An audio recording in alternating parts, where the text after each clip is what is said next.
I know I'm not the person you expected to be here, but I am the person you get. Welcome to Mission Accomplished. My name is Nnjoki Riguga. Can you introduce yourself? Sure.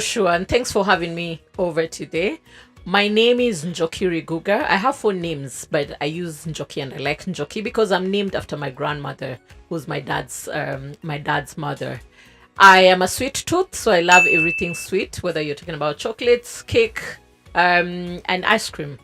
I love bright colors. You can see even what I'm wearing. So everything red, yellow, orange, so long as it's bright.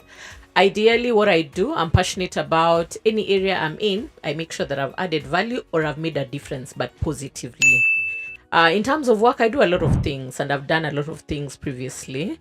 So I can start with, if it's school, I have studied a number of things, including accounting, finance, project management, strategy. If it is work, I have worked in the motor industry.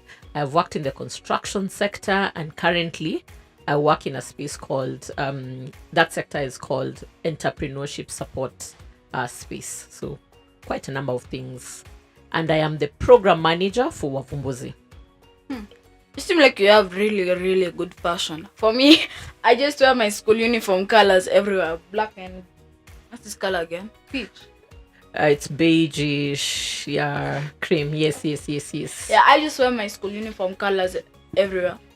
Sometimes I wear a bit of red because like it's my favorite color. Do you have any hobbies? Like, do you have a secret hobby? Do you know how to play football? Yes, I enjoy having fun. So some of the things I do, I read novels, stories. Interestingly, even after here, I'm going for a book club. So we're going to discuss the book that we've read this month. But I love lawn tennis. It makes me really happy. So I played lawn tennis for a long time. And I also cycle. So I can cycle as well. At different times, traveling. So whether it's traveling locally or internationally, I just love seeing new places, going to new places, meeting new people, seeing how they live. But also spending time with family, friends. Have you ever tried reading comic books? Like actually? So comic books, I read them when I was younger. I remember. Okay, so when I was younger, there were books like Goosebumps. I remember reading books like Nancy Drew. But in the newspaper, there used to be Popeye. Yes, some comics in there. But I think I should get back to that. Actually, reminding me. Yeah, they're actually really fun. Yes. And they tell rich stories. Yes. Not to get sidetracked. And talking about childhood, what was it like for you growing up? All right. So I was born in a place called Kapenguria many 38 years ago. So, but I'm a New Year baby. So I was born on the 1st of January. I think I was one of those who are there. You're also a New Year baby. Yeah. Perfect. We should have a joint celebration. Well, I'm 21st, but I know. We have a reason to have cake together. Yeah. Okay, so 38 years ago. But then I was brought up in Eldoret. So my hometown is in Eldoret, in an area that had farms. So my parents were farmers. My dad had retired from the army. My mom had a shop. So essentially, I went for primary school while in Eldoret. I played with my siblings. I am firstborn in my dad's second family. We are 2 girls, 2 boys in the second family. So I played a lot with my siblings. In school, I was a girl guide, so the scouts. I loved to read from way back. So I'd read even while walking home. But then playing, we actually played a lot outside. So we had games such as, so we'd make our balls with papers. We're very creative. So we'd make our balls with papers and play games such as, we call them rounders that time. Would cut rubber and make what we call bladder and jump. But of course we had a bike. I remember the name, we had named it Hero, a blue bike. So with that one also cycled a lot. But I was there outdoors playing, but also listening and observing. So my childhood was quite rich. My parents were caring and loving, and in the family we are close knit. That's pretty much my childhood. What would, if like we saw you at 15, what would we see? Who would we see? At 15, because that's more like that's quite some many years ago. So at 15 I was in form 2. We still have form 2 now, so I was in form 2. I was a teenager, as you put it. I was very active. So, and I was in a school called Moi Girls in Kajiado. I remember, again, being very active. I loved to do things. In term one, I would play. So I used to love doing a lot of things. So in term one, I'd play hockey. So but that was because I was avoiding cross country. We used to run a lot. In second term, I'd play lawn tennis, but I had continued with scouting. So I was a ranger while in school at that time. We were doing all the subjects, but my favorites were actually maths, sciences, and languages. I was doing French at that time, English, sciences. I was doing all the three. And but again, I used to read quite a lot. So I went for maths contest as well. I went for science congress then. So I was pretty active. And I think by then I was dreaming of becoming a doctor at that time. So I was like, I'm going to change lives, as a doctor. So what happened, I'd actually read a book when I was younger. The book was called Gifted Hands. I've seen it coming back to the stores now, by a neurosurgeon then at John Hopkins. So I think it influenced a little of my thinking. But the main idea is I wanted, to have an impact while changing lives. So it was, if I can heal and make things better, why not? And then coincidentally, sciences were my favorite, so it was easy to say, you know what, we can do this.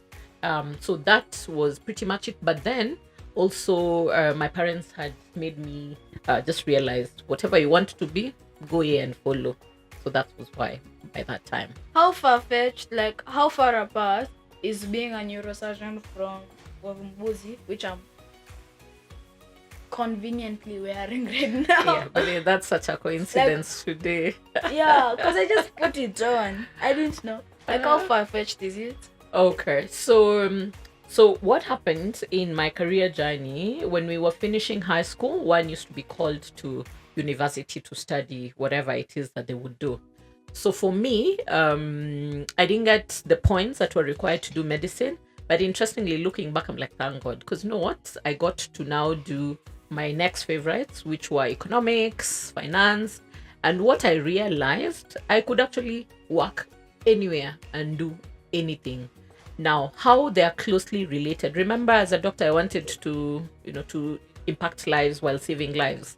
Yeah. At Wavumbuzi and in all the other spaces where I've gotten to work and I'll keep getting to work, I'm able to inspire lives. I'm able to work anywhere. So still having an impact, but in different ways. And that's exciting because now I can go anywhere. And what I found is everything that I'm able to do still works. Wavumbuzi, building it, was it really a challenge? It's hard? Because building a company from ground up seems to be something that we get a lot of people doing here. So interestingly, no. So Wavumbuzi, I have not built it up. So I'll take you to my journey a little of how I found myself in Wavumbuzi. So remember I mentioned that initially I was in the construction sector. I was employed there.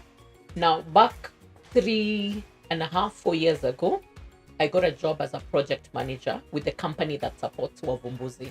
And it was around entrepreneurship. What I loved is by then, I was supporting programs that are doing social innovation, entrepreneurship. So when the opportunity came for me to do entrepreneurship, and remember now my strengths in doing different things and my education, I said, why not? So I joined in to do project management. And by then there were 2 programs, so Jasiri and Wavumbuzi, at the same time operations.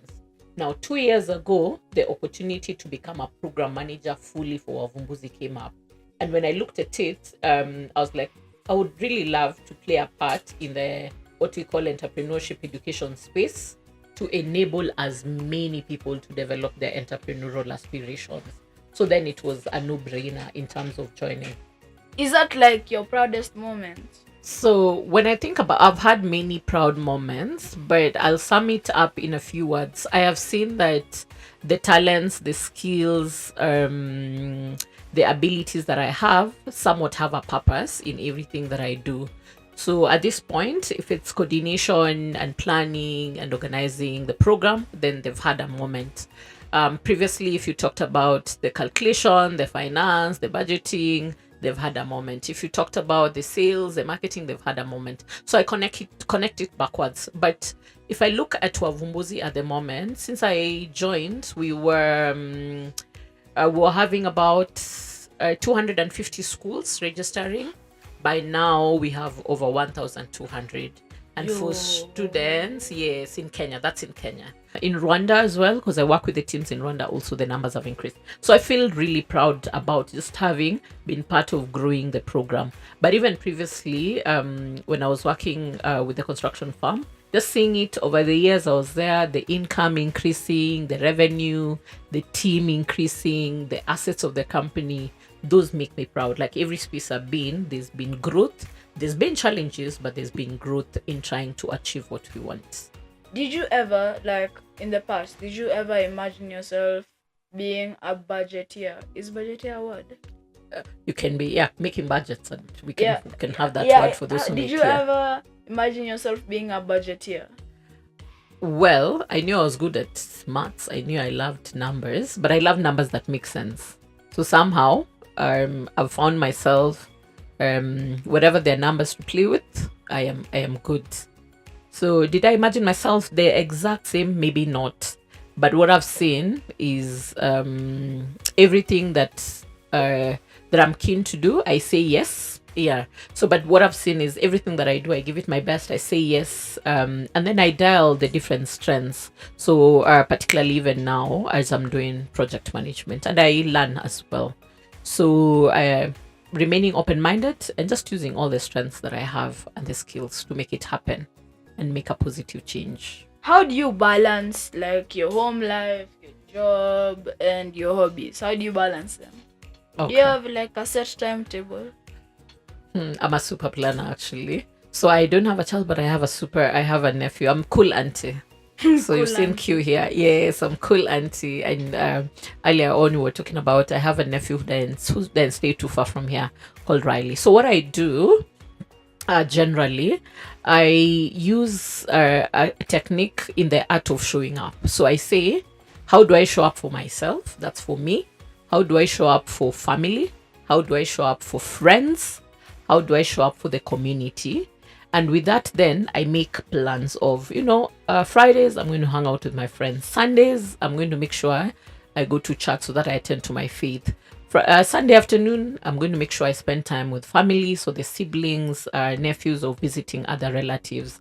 And then I do Mondays, I'm going to go to an organization called Rotary for meetings. And then work, I'm going to do at this time. So what I've done, I just plan according to, now I bucket it. Me, family, friends, and community.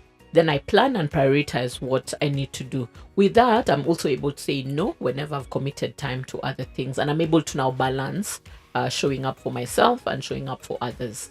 Talking about showing up for your others and stuff like that. What legacy would you like to leave behind for, let's say, Jasiri? And the people at your workplace? What legacy do you want to leave behind for them? Okay, so generally, my legacy in any space I'm in, I would say I'd love to have lived my purpose every day. So have lived my purpose every day. And that means the people that I'll interact with at any space, anything that I'll have shared or spoken, I hope that it can enable them to live better for themselves.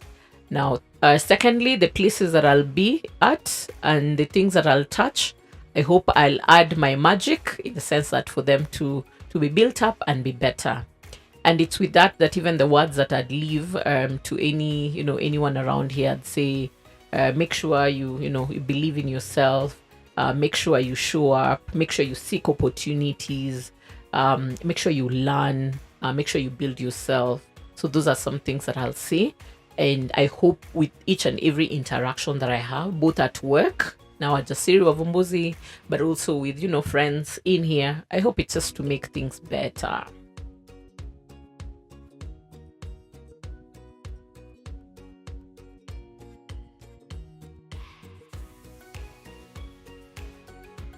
Bye. Bye.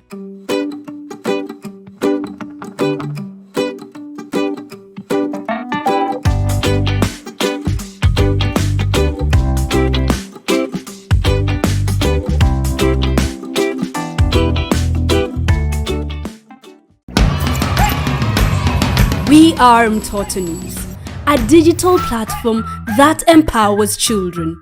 We curate and create engaging content about and by children. Through audio, video, writing, and infographics, we believe children should be players, not spectators. Through child-led research, we amplify young voices, shaping policies and programs.